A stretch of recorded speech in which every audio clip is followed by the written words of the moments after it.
Halo rekan-rekan semua, dalam rangka tugas mini riset literasi manusia mengenai dampak teknologi digital terhadap beragam sektor kehidupan, kami dari salah satu kelompok di kelas AK44 Gabungan 01 mengangkat mini riset kami berjudul Digitalisasi dan Interaksi, bagaimana teknologi digital berdampak terhadap interaksi sosial. Tugas mini riset ini disusun oleh Medrianti Sabrina, Muhammad Fajar Sidik, Nada Keisha Madao, Grace Clara Gabriela, dan Stella Marco Effendi. Kami akan membahas dalam beberapa bagian yang akan dijelaskan oleh kelima anggota dalam kelompok ini. Teknologi lebih dari sekedar konsep abstrak yang terkait dengan alat dan sistem canggih yang digunakan oleh bisnis dan pengguna untuk kenyamanan dan otomatisasi tugas kompleks. Tetapi, teknologi juga membentuk cara masyarakat berperilaku, tumbuh dan berkembang baik dalam kehidupan mereka sendiri maupun dalam hubungan mereka dengan orang lain. Dinamika perubahan sosial terjadi seiring dengan perkembangan teknologi. Perubahan sosial mendorong manusia untuk beradaptasi dengan kebiasaan baru, serta membuat nilai dan norma dalam masyarakat berubah. Proses hubungan antara individu satu dengan yang lain dapat tercipta melalui adanya hubungan interaksi sosial, di mana kemampuan berinteraksi dan bersosialisasi seseorang dapat mempengaruhi proses terjadinya interaksi sosial antara individu satu dengan yang lainnya, serta mengambil sikap terhadap hal-hal atau segala sesuatu yang terjadi di lingkungan sekitarnya. Dampak adopsi teknologi digital terjadi tidak hanya pada cara manusia berkomunikasi, namun juga telah menuntun kepada cara-cara baru berhubungan secara pribadi, kelompok, dan sosial. Perubahan sosial menuntut terjadinya penyesuaian dalam konsepsi model komunikasi, karena masing-masing elemen dalam komponen pemangku kepentingan komunikasi mengalami pergeseran peran dan posisi. Contohnya, interaksi masyarakat zaman dahulu memang jauh dari kata canggih dan mewah. Mereka hanya punya surat dan telegram jika akan berkabar dengan kerabat jauh. Yang kedua, anak zaman dahulu bermain hanya dengan membutuhkan teman dan beberapa alat sederhana seperti kelereng, bola, atau segala benda yang ada di sekitar mereka. Lalu, orang zaman dulu juga, jika ingin mengetahui kabar dengan kerabat yang sudah lama tidak berjumpa, maka harus berkunjung ke rumah dan bersilaturahmi. Esensi pertemuan yang seperti ini malah lebih berkesan dan penuh luapan kerinduan yang mendalam. Maka dalam penelitian ini, kami akan membahas bagaimana dampak digitalisasi terhadap perubahan interaksi sosial dalam kehidupan masyarakat, khususnya di Indonesia, dan mengetahui dampak teknologi digital terhadap pola interaksi sosial.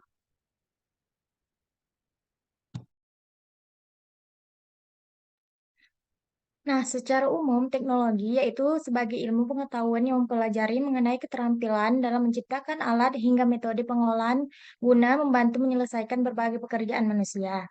Dan menurut pengertian teknologi informasi, menurut Martin tahun 1999, bahwa teknologi informasi tidak hanya terbatas pada teknologi komputer saja, yaitu perangkat keras dan perangkat lunak yang digunakan untuk memproses dan menyimpan informasi, melainkan juga mencakup komunikasi untuk menyimpan informasi. Adapun teknologi komunikasi yaitu teknologi media karena menyangkut komunikasi orang-orang atau banyak orang yang melibatkan media. Sementara media itu adalah hasil teknologi itu sendiri. Adapun interaksi sosial yaitu berasal dari kata interaksi, artinya tindakan yang terjadi secara dua orang atau lebih yang bereaksi akan timbal balik melalui kontak langsung maupun tidak langsung. Sosial yang berarti mencakup saling berkesinambungan atau bekerja sama seperti halnya manusia merupakan makhluk sosial yang tidak bisa hidup sendiri dan akan tetapi membutuhkan orang lain. Secara sederhana, pengertian interaksi sosial adalah hubungan timbal balik antara individu maupun kelompok untuk menjalin hubungan pertemanan, diskusi, kerjasama yang diterapkan dalam kehidupan bermasyarakat. Adapun interaksi sosial individu secara individu yaitu mm, interaksi sosial individu merupakan pertemuan antara seseorang dengan individu yang lain bertujuan untuk memberikan aksi atau respon untuk menjadi teman dan mengarahkan ke arah bekerja sama. Jika reaksi positif, namun jika reaksi negatif kemungkinan akan muncul konflik atau pertentangan.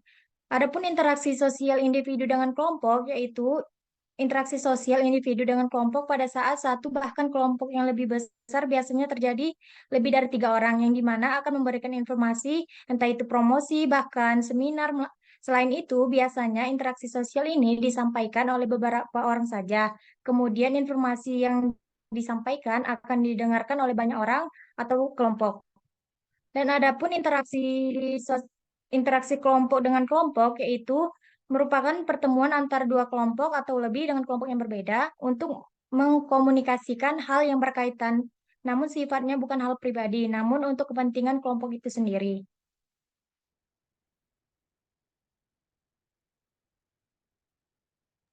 Kemudian masuk ke bagian metode riset. Metode riset yang digunakan adalah metode kualitatif. Data dan informasi yang mendukung penulisan dikumpulkan dengan melakukan penelusuran pustaka, pencarian sumber-sumber yang relevan, dan pencarian data melalui internet. Data dan informasi yang digunakan yaitu data dari jurnal, media elektronik, artikel, dan beberapa pustaka yang relevan. Baik, dalam bagian pembahasan ini terdapat 4 hal yang kita bicarakan. Pertama, konsekuensi penggunaan teknologi digital dalam interaksi sosial. Pada dasarnya, kecerdasan manusia selalu berevolusi, menghasilkan suatu kemajuan teknologi yang menciptakan interaksi baru dalam interaksi sosial.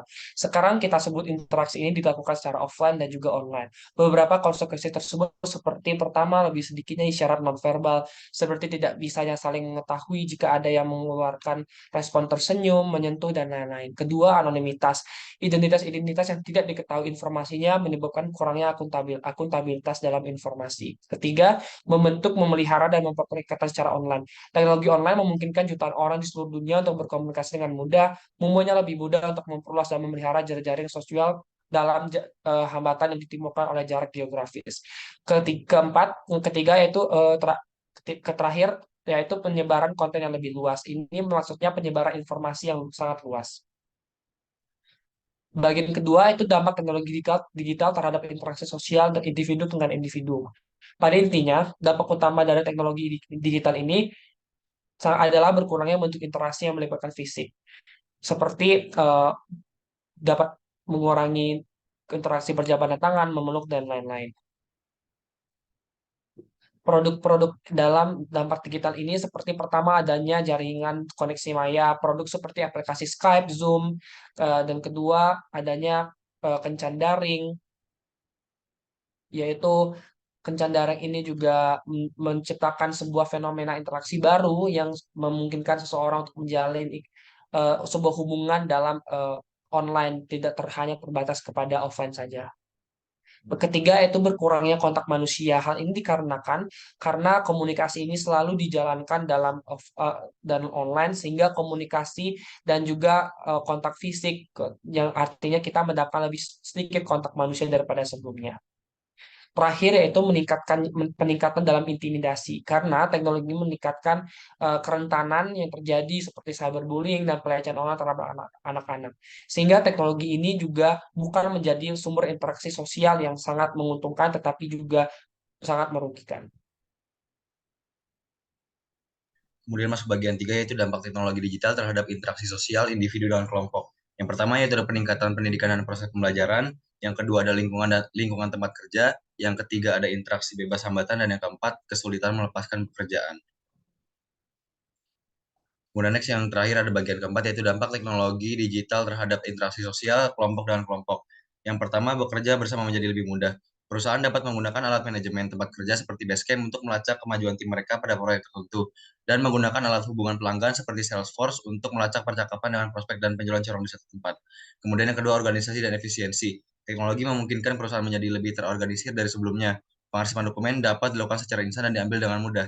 Kecepatan internet dan ketersediaan teknologi memungkinkan hari kerja yang jauh lebih efisien. Next. Kemudian yang ketiga, terorisme dan kejahatan. Aktivitas peretasan dapat mencakup tindakan penggunaan perangkat keras atau implementasi perangkat lunak yang salah untuk mendapatkan kata sandi secara ilegal. Kemudian yang terakhir ada miskomunikasi. Sebagian besar miskomunikasi digital terjadi karena kita tidak memiliki akses ke isyarat nonverbal, termasuk nada suara, bahasa tubuh, dan ekspresi wajah. Next.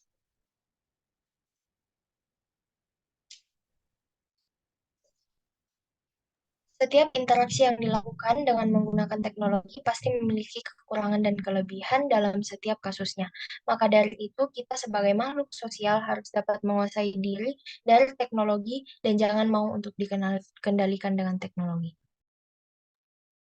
Baik, sekian dari presentasi dari kelompok kami mengenai studi mini riset ini. Semoga hasil dari informasi ini bermanfaat. Terima kasih.